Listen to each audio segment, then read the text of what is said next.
បីសំរងចរណៃស្រងស្រទន់បងខ្វៀលក្រអីសំឡាងជួបថ្លៃស្រីមានមុនឲ្យបេះដូងអារម្មណ៍ធៀងធងជួបស្នេហ៍ដំបងញ័រសពកាយដូចភ្លៀងជន់លិចស្រែលិចភូមិមុំអើយសូរងំហ៊ីងយំឆ្លងឆ្លើយសន្ទូងដងហើយភ្លៀងប្រណីក្លិនផ្កាស្រុកស្រែដូចមាសមាសសែនប្រពៃ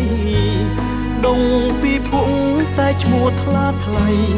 រឹកពីចរណៃដូចស្រីស៊ូគីអូនអើយសូមឆ្លើយនឹងប្រុសម្នាក់នេះដែលលួចខ្សែពឹងឈវីពឹងព្រះពីនិយាយសាសងថាចិត្តរៀមពិតស្នេហ៍ពេញបេះដូងប្រាប់ស្រីយល់ផងដឹងទេនួនអងបងលួចស្នេហ៍សាបេះដូងផ្ញើតាមក្តាមខ្យ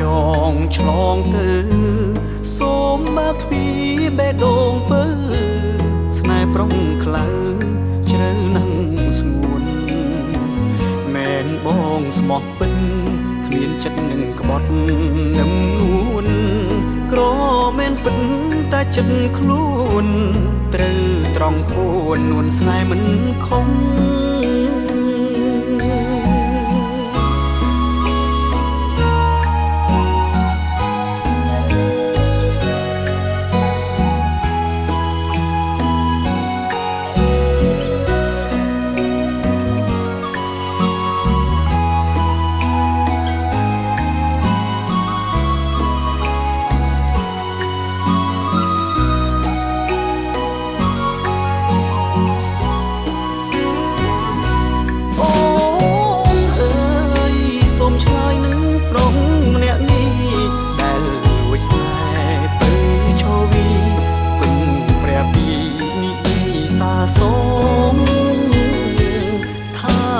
ចិត្តរៀមពិតស្នេហ៍ពេញបេះដូ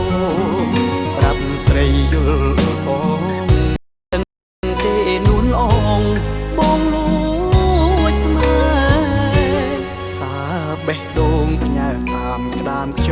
ងឆ្លងទៅសូមបើកទ្វារបេះដូងពើស្នេហ៍ប្រុងខ្លៅជ្រៅនឹងស្ងួនមែនបងស្មោះពិនមានចិត្តនឹងក្បត់នឹមនួនក្រមែនពិតតែចិត្តខ្លួនត្រូវត្រង់ខួននួនស្នេហ៍មិនខំ